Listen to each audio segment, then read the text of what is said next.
Hey, Shalom Akim. First foremost, and give all praise and glory unto Yahweh, Ba'ashem Yahushai, Ba'ashem Rachak with us.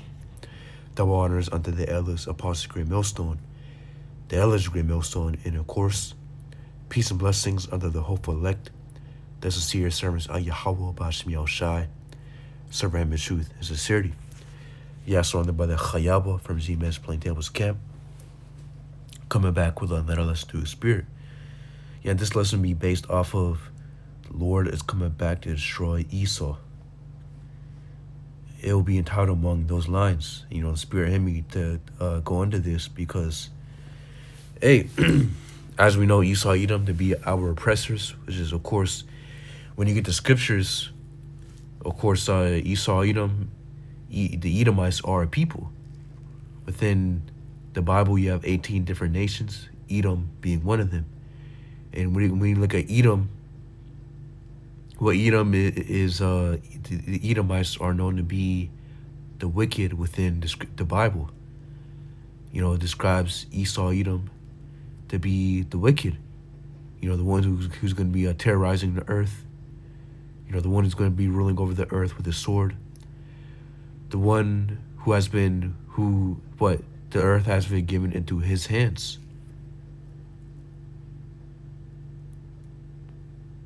And what? He's known as the wicked. And the earth has been given into the hands of the wicked, as it says in Joel chapter 9 and 24. Which Esau, Edom is the wicked. You have the sons of God, which are the Israelites. You have the sons of men, which are the heathen. And then you have the sons of the wicked, which is Esau, Edom. And when you look at Genesis chapter 27, and Genesis chapter 27, when it goes into the blessing of Esau, as well as Genesis chapter 25, where it goes into the birth of Esau, where Esau was born red like a hairy garment. Of course, it doesn't mean that he was born hairy, literally.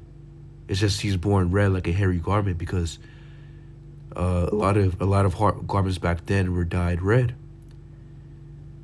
Of course, ram skins were dyed red back then. For a lot of them. So that's why he was likened unto red like a hairy garment, meaning he came out red. He came out red. And when we get that word for Edom, within the Hebrew, it's the Hebrew word Adawam, which means red. And of course, you get Genesis chapter 27, where it goes into the blessing of Esau. And his blessing was to rule over for a period of time. He'll be ruling over the earth. He will have the dew of heaven and the fatness of the earth. Also, he will be ruling over the earth with the sword. Which, when you get that word for sword, shlakia. When you look at today, and you look it up today, Esau, Edom, he's ruling with a sword. And that modern day sword today is a military. The military guns, nukes, nuclear weapons. Those are all, of course, the modern day, that's the modern day sword, which Esau, Edom. So when you link those up, and also Esau, Edom is described to be literally the main enemy, the top enemy of Jacob, of Israel, of Jacob. Esau, Edom is described to be that man. Ever since Jacob and Esau, ever since Jacob and Esau were fighting in the womb, they've been enemies.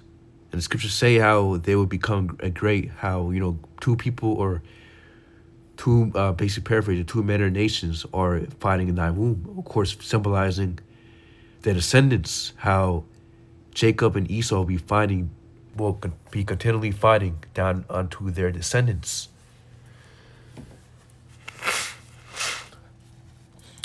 Yeah, and and of course, that links up onto today, which when you get Esau, when you apply all those descriptions that the scriptures mention Esau, Edom to have and to be, and the things that he will do, all that links up to the so-called white man. Esau, Edom, which is so-called white man, he has us in slavery. The real biblical Israelites being the so-called Negroes, Native Americans, Latinos. He has us in captivity. He's oppressing us unto this day ever since 1492, 1619, which, the bulk of the slavery and the overtaking of the Israelites happened. Guess what? We've been in slavery unto this day. Just now, of course, we're not in chattel slavery, but it's just a different form of slavery. Now we're slaves under the system. We're slaves under contracts. And the whole entire system is designed against our people, first and foremost. So this is Isaiah chapter 63:1. It says, "Who is this that cometh from Edom with garments from Basra? This that is glorious in his apparel, traveling in the greatness of his strength." It says, "I that speak of righteousness, mighty to save." Yeah, of course, because we know Yahushua when he comes back. The scriptures countless scriptures that go into the return of Yahushua with the world ignorantly called Jesus.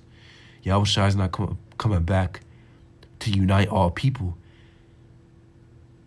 Yahushua is not coming back, to hug everybody and, Yahushua is coming back to destroy. He's coming back to conquer and to destroy. He's coming back to conquer and destroy the heathen and to deliver his people, the Israelites. But Esau, Edom is on the top of the Lord's list, man. The heathen will be taken down as well, but Esau, Edom is the first one, the top one on the Lord's list that needs to be taken out and to be put into oppression. There's going to be a lot of Edomites who die and perish during the coming of Yahushua, the climax of just all hell, just the nuclear destruction kicking off. But for the Edomites that remain, because you're going to have, of course, Edomites who remain. Many Edomites who remain, of course, were scattered because, of course, the nuclear destruction is going to destroy Babylon the Great 100%, which is America. A lot of Edomites are dealing within America, but for the remainder of Esau, you have a lot more Edomites scattered amongst these different other nations. Guess what? They're going to be put into slavery once Yahushua comes back to deliver his elect. He's going to set up his people, the Israelites, over all other nations, and all heathen that remain will be put into slavery. So yeah, that person, as it says, that is glorious in his apparel, traveling in the greatness of his strength. It says, "I that speak of righteousness, mighty to save." Yeah, that's Yahushua, who's going to come back in the greatness of his strength, glorious in his apparel. It says, verse 2, "Wherefore art thou red in thine apparel, and thy garments like him that treadeth in the wine fat?"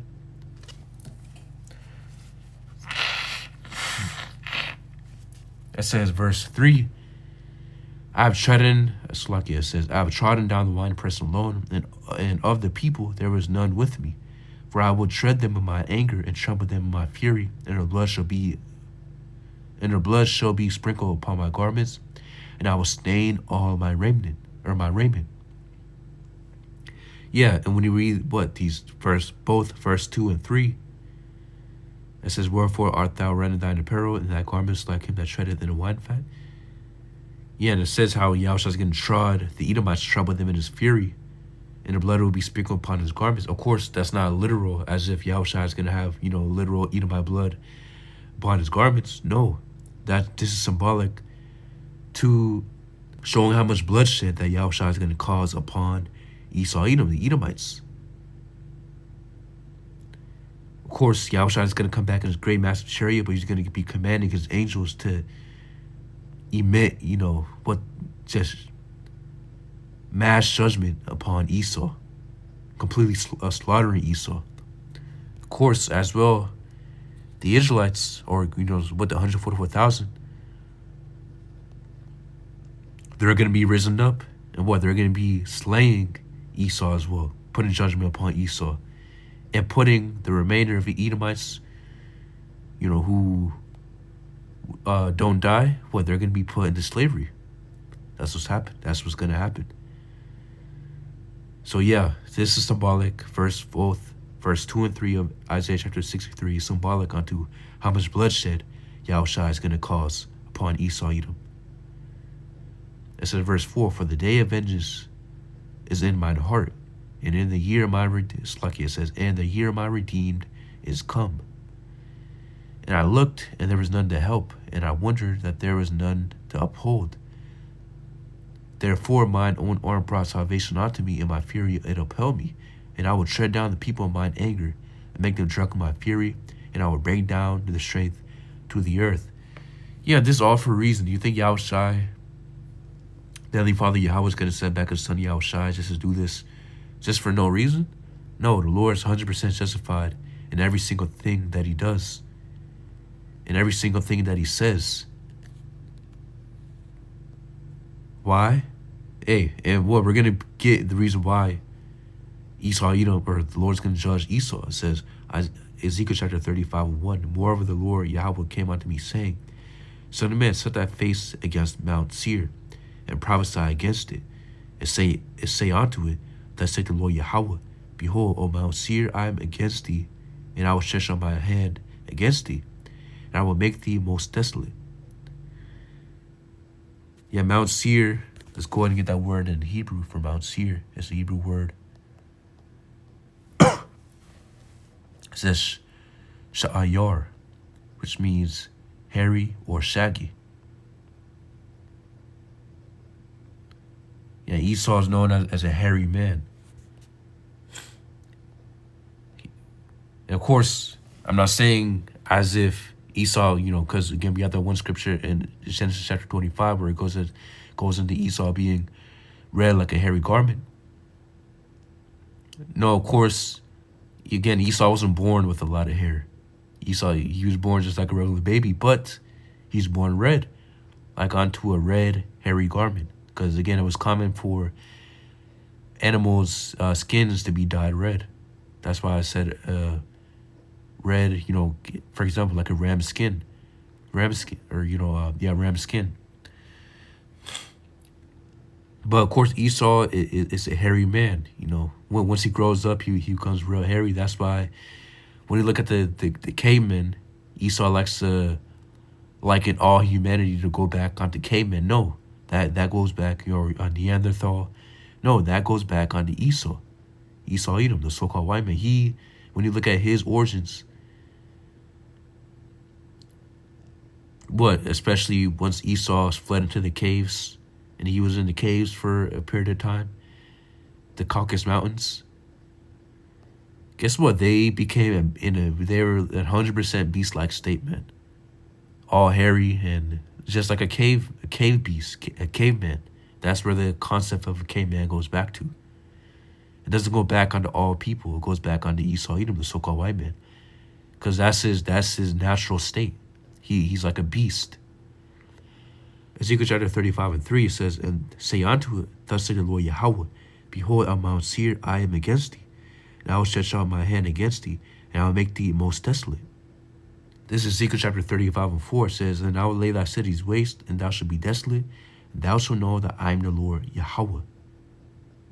Because so this is going into the reason. It says, because thou had a perpetual hatred, and I shed the blood of the children of Israel by the force of the sword in the time of their calamity, and the time that their iniquity had an end. Yeah, and there you have it, man. Because Esau's had a perpetual hatred against the Israelites.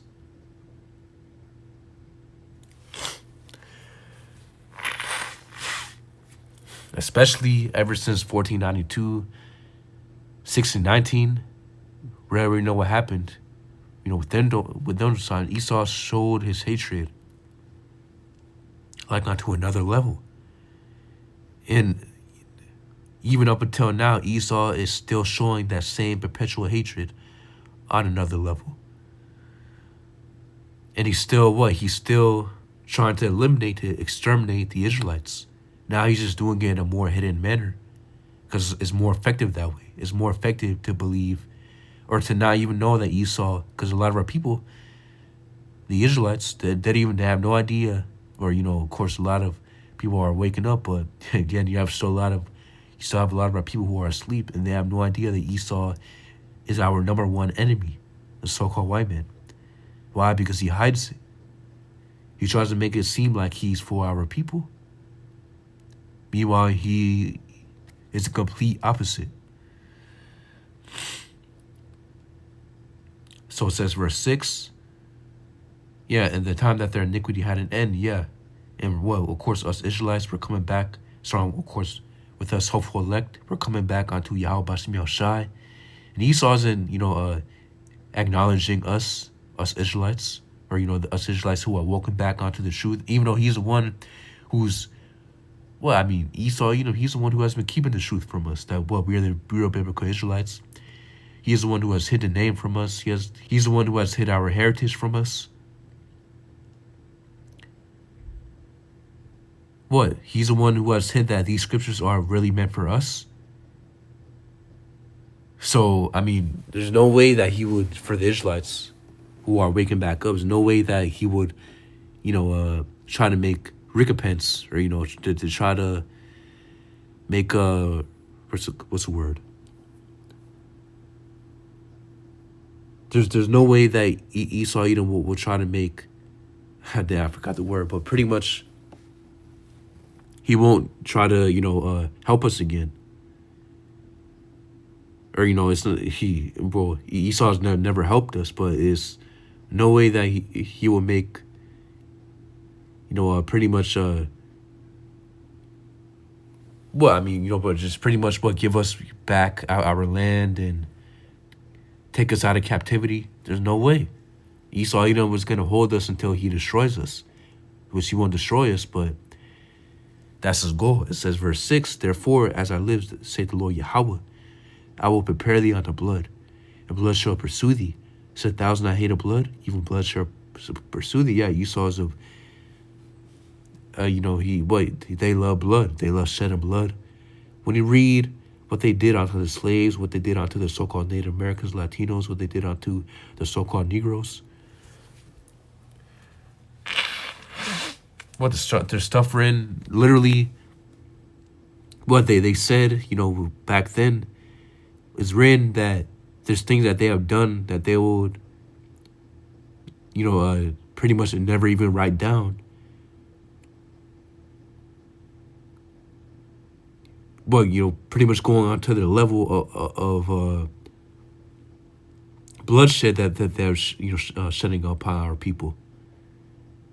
The amount of wicked and just completely perverse and just wicked things that they're doing to our people. But again, that's why that's written. That was written. It says, verse 7 says, thus will I make Mount Seir most desolate, and cut off from it him that passeth out, and him that returneth. So Esau, as reading Obadiah, is gonna, Obadiah 1:18, Esau will be 100% exterminated. Once he serves his captivity under us, under the Israelites in the kingdom of heaven, we're going to have the perfect bodies. We're going to be 100% perfect and have a perfect mind and a perfect heart. So we're never going to sin again, for us Israelites only, starting with the elect of the nation of Israel. Guess what? We're going to have Esau in captivity. Yahweh Bashim Yahushai is going to give the heathen to be slaves under us, and Esau will be serving his captivity for 1,000 years.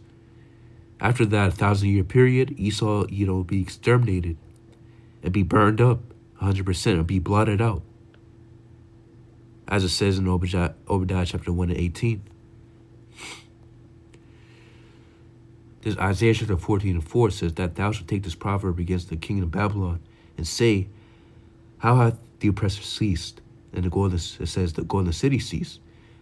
The king of Babylon is Esau. Again, Babylon the Great, the modern day Babylon, is America. And Esau, Edom, is the one who runs America. It says, Lord Yahweh hath broken the staff of the wicked and the scepter of the rulers. He who smote the people in wrath with a continual stroke, he that ruled the nations in anger, is persecuted, and none hindereth. Because Esau is currently running the earth Well, I mean, what's wrong with America? That's why the spirit of America and America's ways have completely polluted the earth, and all these other nations have followed suit with the ways of America. And what Esau's able to raid these other nations, put forth propaganda, and he's able to raid these other nations or the resources and to conquer them. That's what Esau likes to do. It says, verse 7, the whole earth is at rest and is quiet. They break forth into singing. Yeah, the fir trees rejoice at thee, and the cedars of Lebanon saying, since thou art laid down, no feathers come up against us. Yeah, Esau does mass deforestation.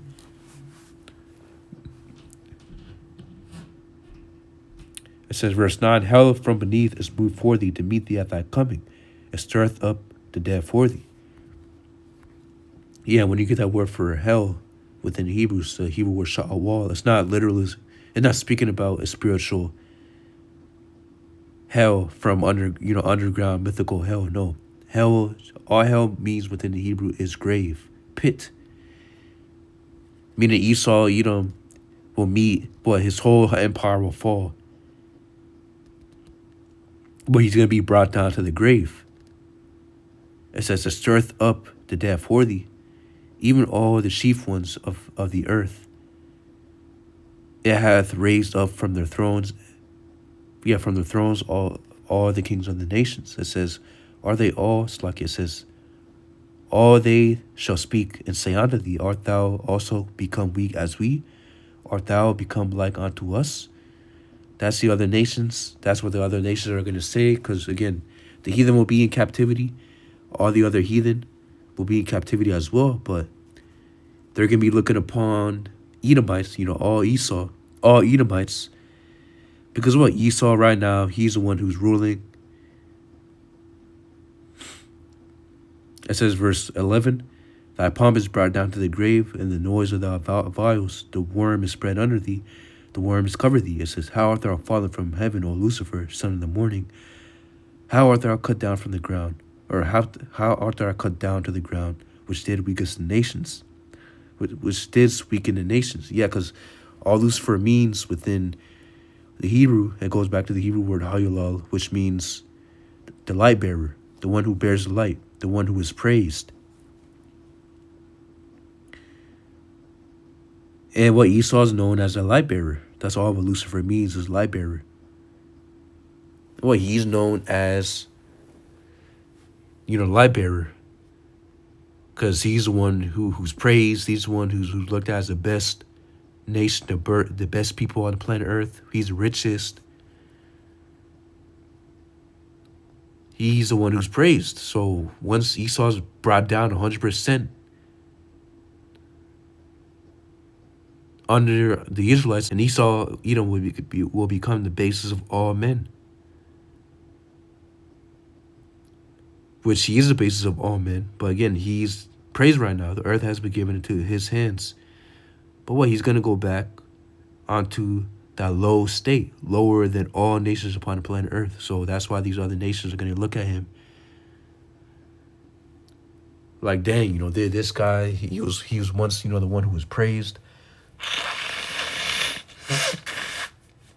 He was once the top people upon the planet Earth. Now he's as low as we are, even lower than us. That's what they're gonna say. It says, Romans chapter 9-13, or verse 12. It says, as was said unto her, the others shall serve the younger. As it is written, Jacob have I loved, but Esau have I hated. Yeah, and the scriptures say how the Lord's only dealing with the Israelites. Jacob, Israel. Out of all the nations, the Lord has only chose Israel, Jacob, to be his chosen people. But Esau is a nation who the Lord hates the most. It says, but Esau have I hated. So no, there's no love for Esau. There's no love for these other nations, the heathen. Yahweh Shem Shai hates all the heathen, and the Lord hates Esau the most. It says, Ezekiel chapter 25-12, thus said the Lord Yahweh, because that Edom hath dealt against the house of Judah, by taking vengeance, and hath greatly offended, and revenged himself upon them. Therefore, thus saith the Lord Yahweh, I will also stretch out mine hand upon Edom, and will cut off man and beast from it, and I will make it most desolate from Teman, and they of Dedan shall fall by the sword. And I will lay my, Judah being, of course, you have 12 tribes of the nation of Israel, Judah being the so-called Negroes. Yes, times where the scriptures mention Judah, and it's referring unto the southern kingdom.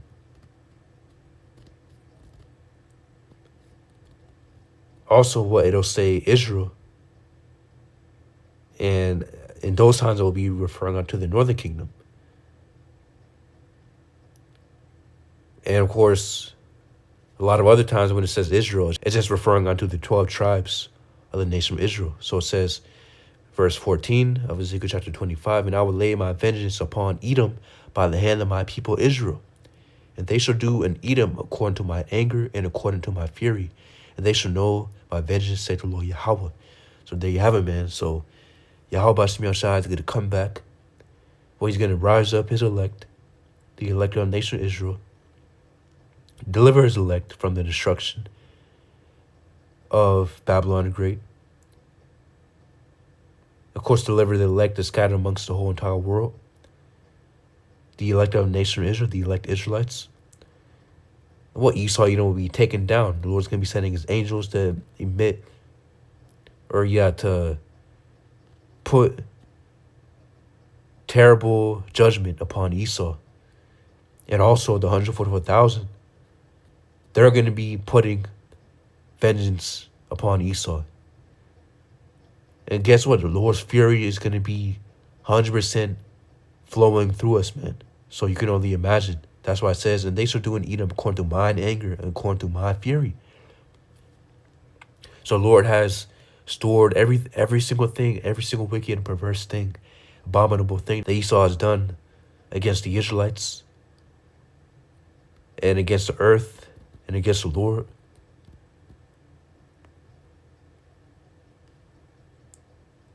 Esau has committed blasphemy against the Holy Spirit, against Yahweh Bashim Yahshai. So guess what?